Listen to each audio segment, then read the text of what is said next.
field has begun to move. We're going to heat up the tires here for the PT Bruiser Showdown. So the cars are rolling away here. We're not going to have a standstill start here. And the drivers are going around, getting a little bit of a look and a little bit of a layout of the course. I mean, Brian, we've got a PT Cruiser with a fin on it, with a wing on it. I mean, we're in Indianapolis. I mean, you might as well.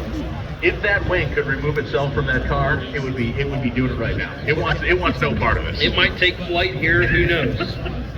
Looks like York is backing off, and he may be starting a little bit deeper in the field here.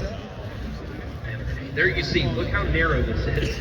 Yeah, this is a one PT Cruiser. This is a one PT Cruiser with hole that I guarantee you at least once in this race, two at the time are going to try to go through it. So that is Tech's Choice leading the field, and he's out in front. And then of course you're going to have the Shred 80 is going to be there in second. And then you're going to have the 134 of Troy Smalls, who was our winner back at the Freedom Factory for the Freedom 500 Van Prix that we had earlier this year. Field gets the one to go signal. We are ready to get this race underway. Ladies and gentlemen, it is the PT Bruiser presented by Rhino USA. We're green. We are green here at Indianapolis Raceway Park. Jim York already having a little bit of trouble getting together. He's showing the way, and we'll see how many characters do we have on lap number one for the first two have gone by. And it looks like everybody's like, you know what, we're going to ride a little bit here. We're going to save our stuff. As soon as I say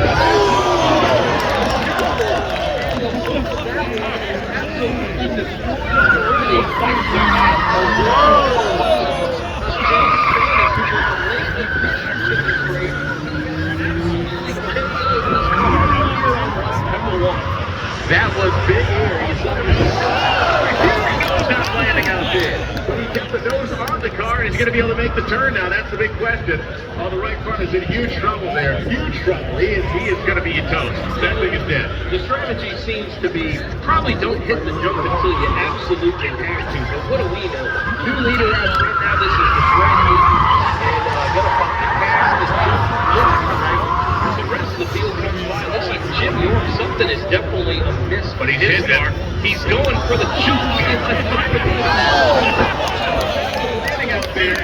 That was the blue entry. I mean, again, these things are so nose heavy. They're landing basically vertically. And that one is absolutely toast over there in turn number 3. And now for the drivers that are going to come through there. Shred 80's gone. Narrow things up just a little bit, and the 80, the right front is definitely a miss there. And you see all the fluid that's already come pouring out of some of the cars, and the 80 is toast. New leader now, the 134, heads out to the race lead. That voice, of course, is Troy Small, as the field now having to dodge PT Cruisers that have now littered the pit lane. Oh boy, we might have two trying to get the jump at the same time. They're going end to end. No, they're going to skip it. They're going to bypass it. Jeff blocked the speed cut to 32. Oh my goodness. I swear, one of these things, it looks like it's going to completely flip and rotate over, but just barely able to catch enough of the front of the car to stop it from rotating. Again, dear pilot, you got three cars making that sweeping early. 134 is gone around, and now Jeff blocking speed top is closing in. Here from this lap, he's got to get underneath 4. He's very close to getting underneath 4. Seth Frosty, the number 13, takes the jump as slow as we've seen anybody take it. Might be able to get it back on the inside. Neither of those guys have hit the jump yet, which is why their cars are so capable of turning left. So it's of note that Seth Frosty, the 27,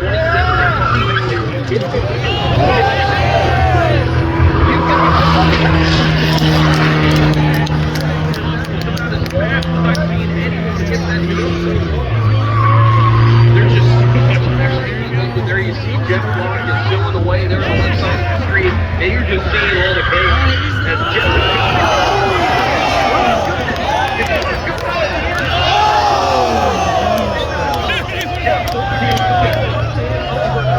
32 machine is gone over, red flag is out, and the safety crew quickly going to check.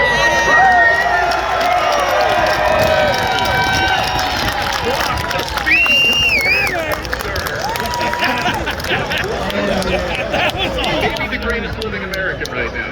They have actually qualified He's the greatest living American. He hit the ramp with probably 50 mile an hour at least more than anybody else. Maybe they ought to race the other direction. He hit that ramp with so much speed and so much momentum, and there was absolutely nothing left on his car to try to stop him. And he's lucky he's not the pond over there, Brian. Look, the dude drives around in an upside-down Camaro, right, or an upside-down Bolt car. So you know, this is normal for him. So it's only fitting now. I think he has to build an upside-down PT Bruiser. Yes, okay, that one, that car. Wow, Jeff, I hope you're okay. Jeff? Are you good? You good? You're good down there? Okay, that's unbelievable. Folks, let him hear it one more time. You gave him a big when we get out of the car. Now he can hear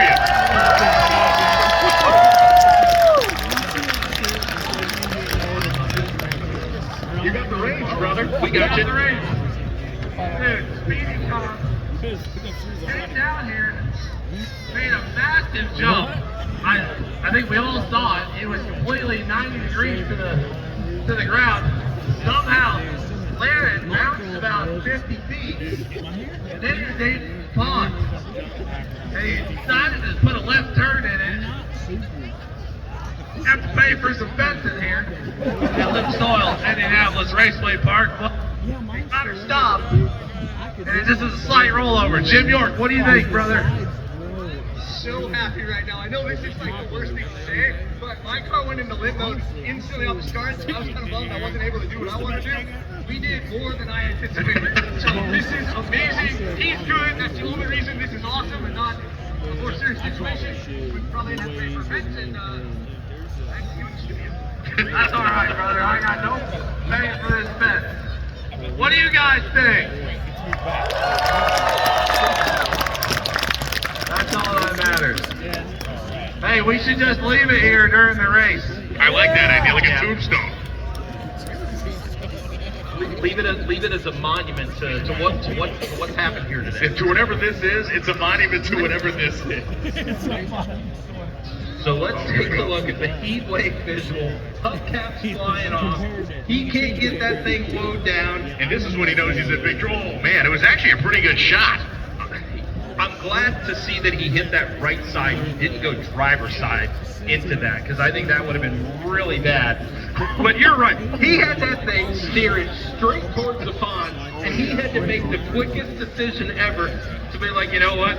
This is going to hurt, but we're going to keep it out of the pond. And honestly, it was going to make it.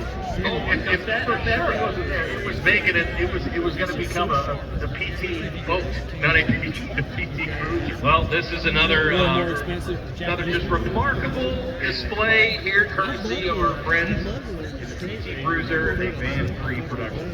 Well, see, now, all that stuff I talked about, if we knew this was going to happen, we could have done a full breakdown of the suspension. If you're watching at home. Yeah, there it is. Axle, your trailing arms there, you got your little dinky control arms in the front of it. Yeah, there you go. Oh, my gosh. Well, I'm glad the muffler made it, just barely. Yeah, 90% of the exhaust system is perfect on that thing. Well, I like the fact that the headlights are still on, too, if you can see them on. yeah, still under power. I'd love to see if they could flip that thing over, if it would still drive away. Unbelievable. I'm here for it. So Guys, I just got approval. they're going to Indianapolis work down there. Raceway. Let's send it down to Garrett. This PT Bruiser like this the rest of the race. Yeah, leave it. I mean, it just looks awesome. So let's get loaded up in these Crown Vics and race for 80 laps. What do you think?